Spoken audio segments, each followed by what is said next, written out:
वृंदावन के महान रसिकाचार्य विशाखा सखी के अवतार श्री हरिराम व्यास जी भी ओरछा के ही थे और यहां के राजगुरु थे। मधुकर शाह उन्हीं के शिष्य थे। जब उनके गुरुदेव वृंदावन चले गए तो वे भी बार बार अपने गुरु का दर्शन करने वहां जाते थे। महारानी से आग्रह करते थे कि तुम भी वृंदावन चलो, पर उसी समय महारानी कुंवर गणेश वे अयोध्या जी जाती थी। वो कहती थी आप पहले हमारे साथ अयोध्या जी चलिए, वो कहती आप पहले हमारे साथ वृंदावन चलिए, और दोनों अपनी अपनी दिशा में चले जाते थे। एक बार महारानी का मन अधिक लग गया अयोध्या जी में और महारानी वहां से लौटकर नहीं आई, तो महाराज ने संदेश भेजा, पत्र भेजा मधुकर साहब महाराज ने, और उस पत्र की समाप्ति में एक ऐसी बात लिख दी जो महारानी को लग गई। यहां की भाषा में तो लोग दूसरे तरह की बात कहते हैं, लेकिन सच्ची बात यह है, यहां के लोग तो ऐसा भी कह देते हैं कि अब की बात तो खसम को लेके ही आओगी लगता है, लेकिन यह बात कहना उचित नहीं है। उसका कारण यह है कि महारानी कुंवर गणेश बाई का राम जी के प्रति वात्सल्य भाव था, पुत्र भाव था उनके प्रति, इसलिए इस प्रकार की बात कहना उचित नहीं है। महाराज ने पत्र में लिखा कि तुम्हारा मन तो अयोध्या में इतना अधिक लग गया है, लगता है इस बार बिना राम जी को लिए ओरछा लौटोगी ही नहीं। ओरछा लौट के आओगी तो राम जी को साथ ही लेके आओगी। महारानी इतनी भक्तिमती थी, भगवान श्री राम की उन्हें अनुभूति हुआ करती थी। उन्होंने भगवान से प्रार्थना की कि प्रभु आप ओरछा चलिए। राम जी ने कहा संभव नहीं है। महारानी ने अनशन व्रत ले लिया, अन्न जल का त्याग कर दिया, और ये संवत 1631 की मंगलवार की रामनवमी की पवित्र तिथि की घटना है कि महारानी ने निश्चय किया कि जब प्रभु नहीं चलते हैं तो संवत 1631 चैत्र शुदी रामनवमी मंगलवार, उस दिन महारानी कुंवर गणेश बाई ब्रह्म वेला में माने 4 बजे सरयू जी में कूद गई। जीवित जल समाधि लेने के विचार से सरयू जी में कूद गई और राम जी उनका हाथ पकड़ करके अथाह सरयू जी के जल से उनको बाहर अलाए, और महारानी जब बैठ गई तो राम जी उनकी गोद में बैठ गए।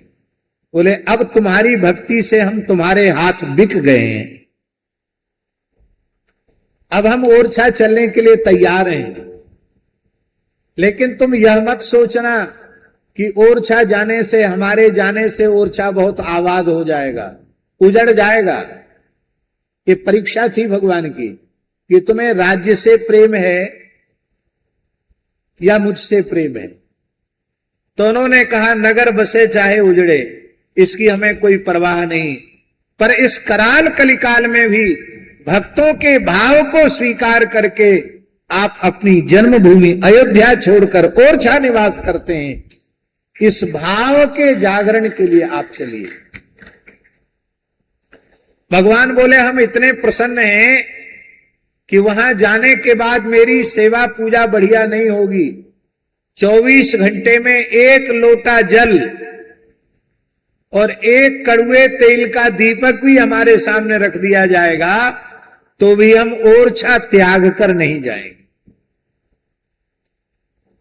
पर बात यह है कि हमको ऐसे ले चलोगी तो नहीं जाएंगे। हम राजाधिराज हैं, गाजे बाजे से चल करके जाएंगे और पुष्य नक्षत्र में ही जाएंगे। पुष्य नक्षत्र का समय पूरा होते ही फिर वहां रुक जाएंगे। तो पुष्य नक्षत्र में ही अयोध्या से चलकर भगवान यहां आए प्रत्येक महीने में 1.5 दिन के लिए पुष्य नक्षत्र आता है। भगवान महीना भर में 1.5 दिन चलते थे, बाकी वहीं विराजते थे।